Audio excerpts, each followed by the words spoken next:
Hola, hoy vamos a revisar unos temas que serán de gran importancia. Vamos a comenzar con medidas epidemiológicas. Existen diferentes medidas en epidemiología que son muy utilizadas. Las podríamos dividir en tres grandes grupos: medidas en general, medidas de frecuencia y medidas de asociación o efecto.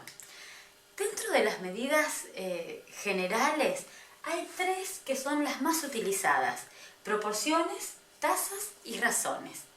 Las proporciones dentro de estas tres son las más ampliamente utilizadas. Y ya vamos a ver por qué digo que son las más ampliamente utilizadas. Las proporciones expresan una frecuencia en que ocurre un evento en una población determinada. Por ejemplo, evento dividido en la población. El numerador es el evento y el denominador es la población. De esta manera podríamos tener, por ejemplo, 200 casos de diarrea dividido en una población de 1500, lo que nos da 0,13 o 13%.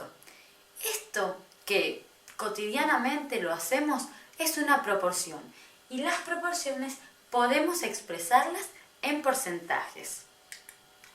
Otra de las medidas también utilizadas en salud, en epidemiología especialmente, son las tasas. Las tasas expresan la dinámica de un suceso a lo largo del tiempo. Las tasas tienen como numerador el número de eventos en un tiempo dado y en el denominador, ¿sí?, el tiempo durante el cual los sujetos estuvieron en riesgo de sufrir el evento. Una de las tasas, por ejemplo, que se utilizan en salud es la tasa de infecciones o la tasa de infecciones por neumonías asociadas a ventilador. Fíjense, la fórmula para calcular las tasas es el número de eventos ocurridos dividido en la sumatoria de los periodos durante los cuales los sujetos de la población estuvieron libres del evento, pero expuestos al riesgo. El resultado de eso lo tenemos que multiplicar por un múltiplo de 10 que se le denomina base, ¿sí? Y eso es lo que nos permite poder comparar en una tasa de una población con la tasa de otra población. En el caso que les hablaba recién de la tasa de infecciones por neumonías asociadas a ventilador, tendríamos, por ejemplo, 20 casos de neumonía dividido en 200 días paciente que estuvieron con respirador. A ese resultado lo multiplicamos por un múltiplo de 10 y entonces esa es la tasa. Vamos a ver ahora las razones. Las razones son muy importantes porque a partir del cálculo de las razones hay otras medidas que también son muy importantes. Después vamos a ver, pero la razón es importante que nosotros podamos entenderla y comprender cómo funciona.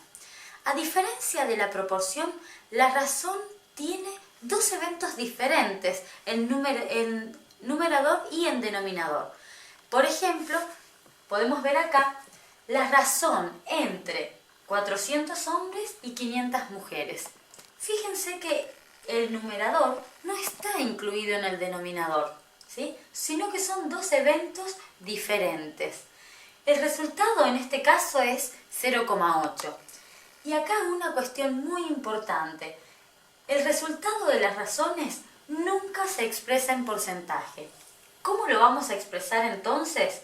Decimos que hay una mujer por cada 0,8 hombres, o 0,8 a 1, ¿sí?, o 0,8 2.1. Esa es la manera de expresar la razón. Volvemos a repetir entonces, las razones nunca las vamos a expresar en porcentajes. Ahora vamos a ver, dentro de otras medidas de epidemiología están las medidas de frecuencia. Básicamente hay 4 que son prevalencia, incidencia, los odds y la densidad de incidencia. Sin embargo, de estas 4 medidas hay 2 que son ampliamente utilizadas, que son la prevalencia y la incidencia.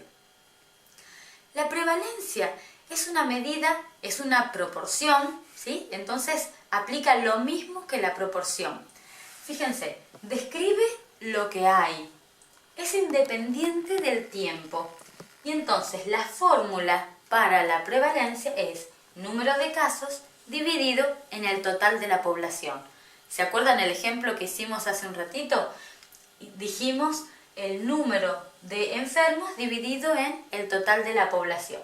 En este caso, yo utilicé la cantidad de desnutridos dividido en el total de enfermos con problemas nutricionales. Por ejemplo, 28 dividido en 120. Ese resultado, ¿sí? Esa división me da 0,23 o lo mismo que 23%. Vamos a avanzar entonces con la incidencia. La incidencia, a diferencia de la prevalencia, es una medida que utiliza necesariamente el factor tiempo. Entonces, la incidencia es una medida que vamos a utilizar en todos los estudios que sean prospectivos, ¿sí? Que podamos establecer cuándo comenzó y cuándo y cómo se van desarrollando, cómo van apareciendo los nuevos casos de enfermedad. ¿Por qué es necesario que yo tenga el factor tiempo? Porque la incidencia se define como el número de casos nuevos sobre el total de la población en riesgo. Entonces, pensemos un poquito. Si yo necesito identificar el número de casos nuevos, es preciso que yo tenga el dato de cuáles eran los casos que ya existían, ¿sí? Y para poder establecer cuál es la población en riesgo, yo tengo que tener un dato inicial también acerca de cuáles son los sujetos que están en riesgo. Vamos a ver un ejemplo. Si tuviéramos una población de 1000 personas, ¿sí? En abril de 2014 tenemos 20 casos de diabetes. Para mayo del mismo año tenemos un total de 50 casos de diabetes. Obviamente la diferencia entre 50 y 20 es 30. Significa que el número de casos nuevos es 30. Eso está claro. Deberíamos hacer 30. Pero veamos un poquito. ¿Cuál es la población en riesgo? ¿Son los 1000? No, no son los 1000. Porque aquí habían 20 personas que ya tenían la enfermedad.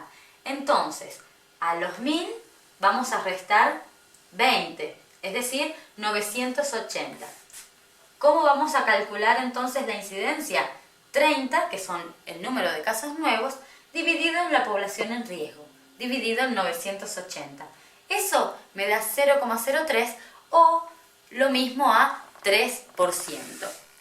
Vamos a ver entonces algunos ejercicios para que podamos ir aclarando cómo se aplica la incidencia. Fíjense este caso, y lo vamos a resolver después en el pizarrón. En un censo realizado en el año 2011, en la localidad de X, ¿sí? Con 5.000 habitantes, se encontraron 100 casos de diabetes, de los cuales 50 eran nuevos y 50 ya tenían el diagnóstico. Vamos a identificar entonces cuál es la prevalencia y cuál es la incidencia. Vamos a mirar el pizarrón. Una cosa importante cuando yo tengo que resolver estos problemas de incidencia es poder establecer una línea de tiempo, ¿sí? Entonces, fíjense, la población son 5.000 personas. Dice que en este espacio de tiempo hubieron 50 casos nuevos. Y esos 50 casos nuevos se suman a 50 que habían al inicio del periodo. Es decir que cuando terminó el estudio habían 100 casos. En primer lugar vamos a establecer la prevalencia. ¿Se acuerdan? Número de casos dividido en el total de la población. ¿Cuál es el número de casos que tenemos ahora? 100. Tenemos 100 casos. ¿En qué población? En 5.000. Entonces, si hacemos eso, nos da 0,02 o lo mismo a 2%. Vamos a revisar entonces ahora cómo hacemos el cálculo de la incidencia. ¿Se acuerdan? Incidencia es, vamos a hacerlo aquí. La incidencia es número de casos nuevos. ¿Cuántos son los nuevos? 50. Dividido en la población en riesgo. ¿Cuál es la población que estaba en riesgo? ¿Son los 5.000? No, los 5.000 no están en riesgo, porque había ya 50 que ya estaban enfermos. Entonces, la población en riesgo son 5.000 menos 50, es decir, 4.950. Calculamos entonces 50 dividido en 4.950 y nos da 0,01 o 1%. Entonces, ese es el cálculo de la incidencia. Vamos a ver otro ejemplo. Fíjense, en Libertador San Martín, ¿sí?, que tiene 6.100 habitantes, se detectaron 8 nuevos casos de gripe A en lo que va del 2014, sumando 25 casos en total con los que se suman del año anterior. ¿Cuál es la prevalencia y cuál es la incidencia? Vamos a calcular entonces este nuevo ejercicio. Fíjense, población entonces 6.100 personas. Dice que siempre es bueno poder establecer la dimensión del tiempo. Esto nos ayuda a graficar, ¿sí?, cómo se van sucediendo las cosas. Se detectaron 8 nuevos casos. Entonces, en este periodo se detectaron 8 nuevos casos y suman, ¿sí?, 25. Entonces, la prevalencia es 25, número de casos, dividido en el total de la población, 6.100 casos. Hacemos 25 dividido en 6.100 y nos da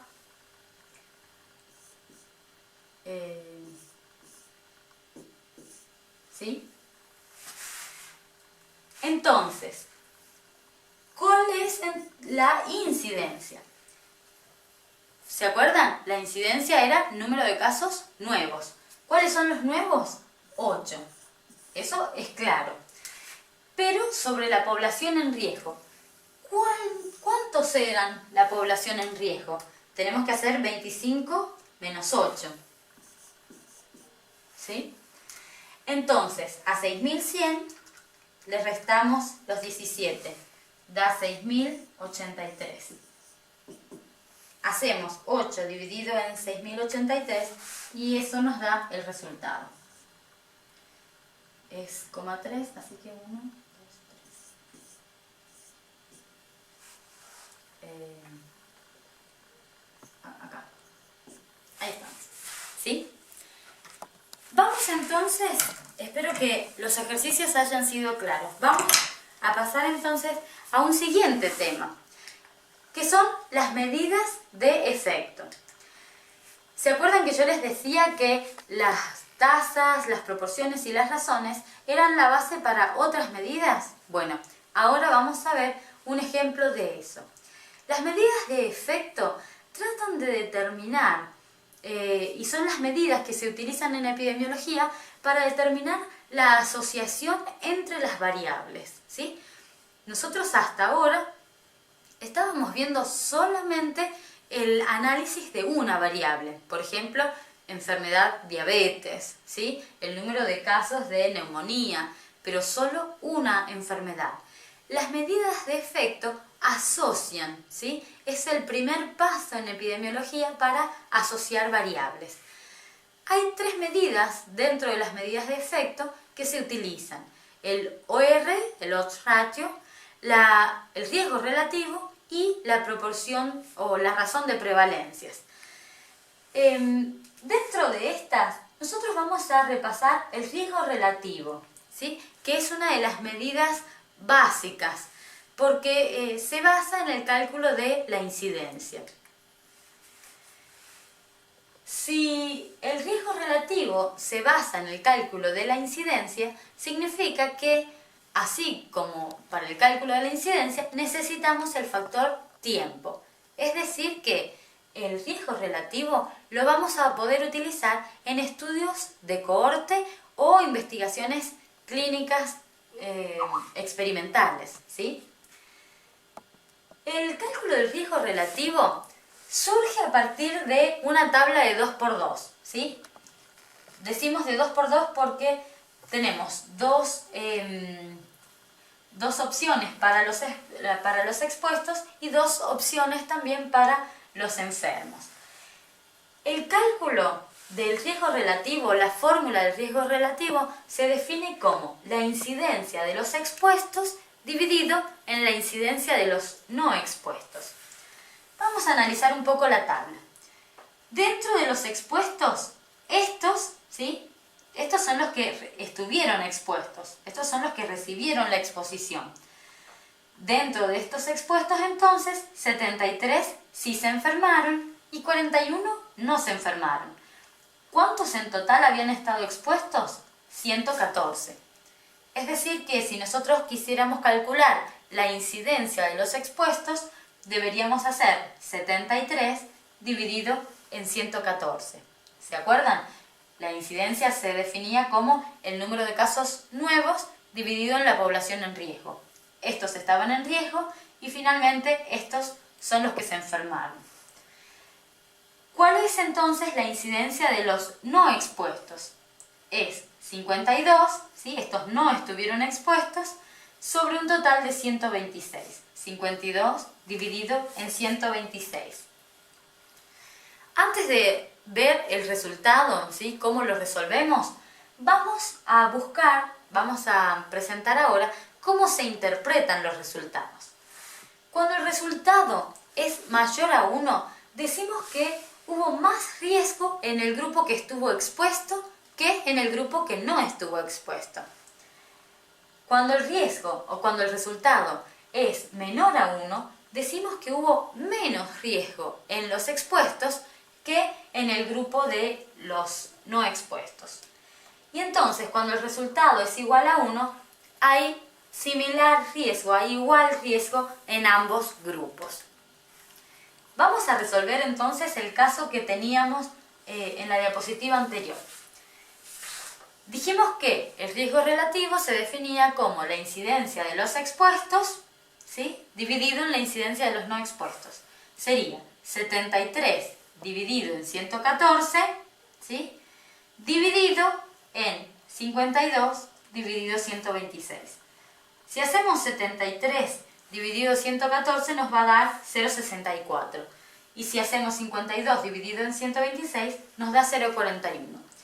Antes de sacar el resultado, yo siempre me gusta que podamos analizar esta parte, ¿sí? Para después hacer la interpretación del resultado de manera más fácil. Esta es la incidencia de los expuestos y esta es la incidencia de los no expuestos. ¿Qué grupo es el que tiene mayor incidencia? El de los expuestos, ¿verdad?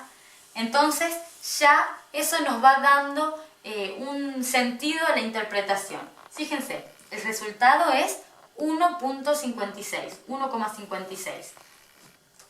El riesgo en los expuestos es mayor que en los no expuestos.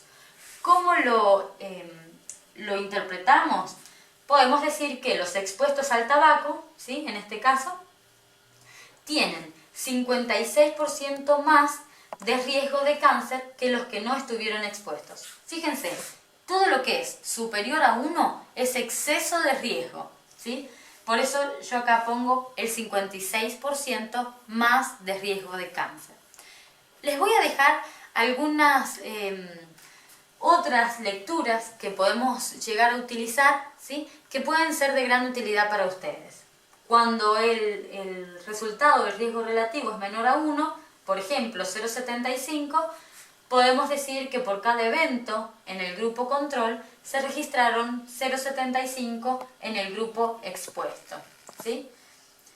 Cuando por ejemplo, otra interpretación podría ser: los pacientes que recibieron la droga tienen 25% menos de riesgo de morir. ¿Cómo salió este 0,25?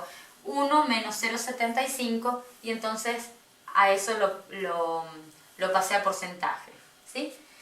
Y entonces un ejemplo de un riesgo mayor a 1 sería, como ya lo hicimos en el ejercicio anterior, el riesgo entre los expuestos es 33% más que en los no expuestos. Y como les decía, todo lo mayor a 1 es exceso de riesgo. Vamos a ver ahora el último tema y gran tema, que son las pruebas estadísticas. Hasta ahora nosotros revisamos cuáles eran las medidas epidemiológicas que se utilizan, ¿sí? Y estas medidas epidemiológicas nos acercan mucho acerca de cuál es la situación de relación entre las variables. Pero las pruebas estadísticas van un poco más. ¿Saben por qué?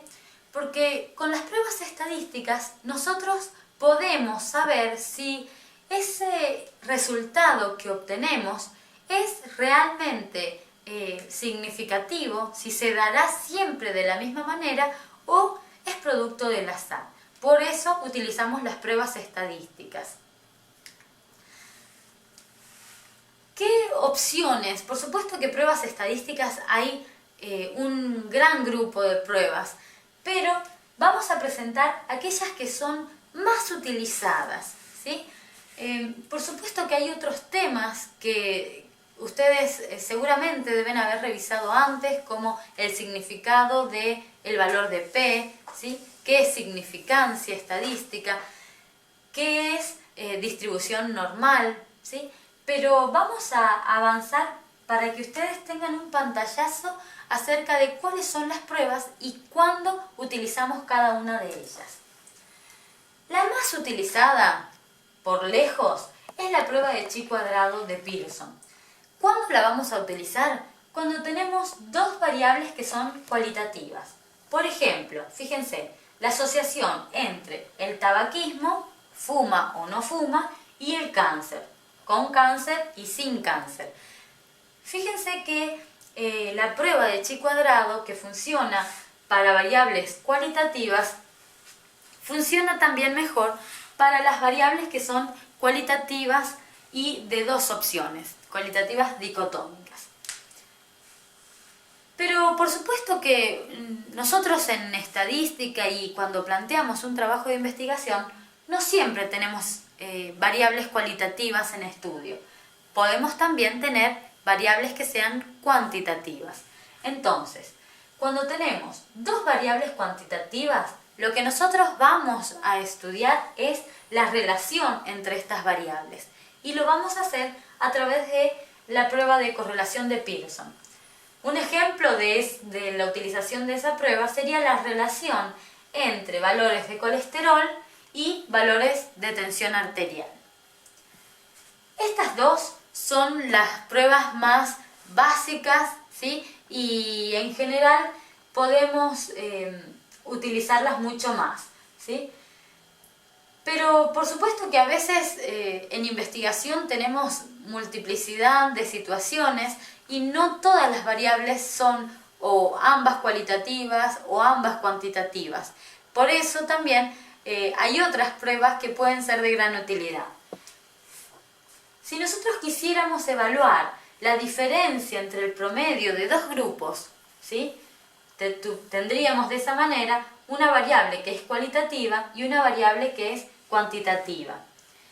Por ejemplo, si nosotros tuviéramos la diferencia de tensión arterial sistólica, ¿sí? entre los que tomaron y los que no tomaron medicación.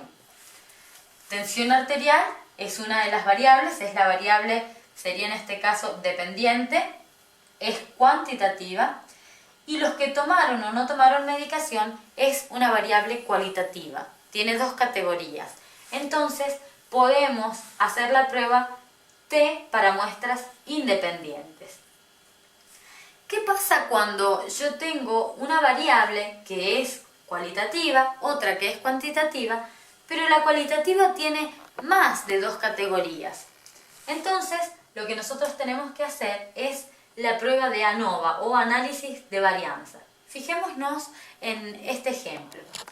La diferencia entre valores de colesterol según las categorías de índice de masa corporal. Los valores de colesterol es una variable cuantitativa. Las categorías de índice de masa corporal es una variable cualitativa, pero tiene más de 2 categorías. En este caso tiene 3. Por eso no podemos aplicar una prueba T.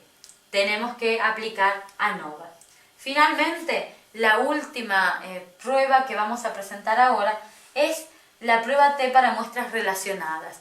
Esta prueba es muy utilizada cuando nosotros tenemos un control previo, ¿sí? Una línea de base, y después tenemos un nuevo control.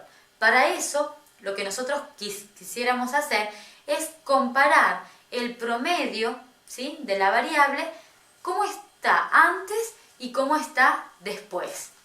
Entonces, pero también recordando que no solo queremos saber en promedio grupal, sino que yo quiero saber cómo está un sujeto determinado antes y después, ¿sí?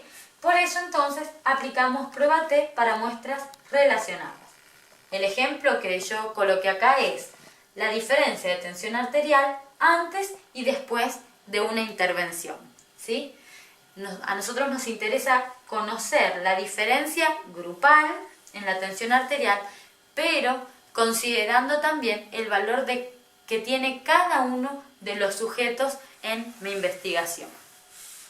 Entonces, hemos visto en este momento las medidas que son más utilizadas en epidemiología y también hemos avanzado acerca de las pruebas estadísticas que podemos utilizar.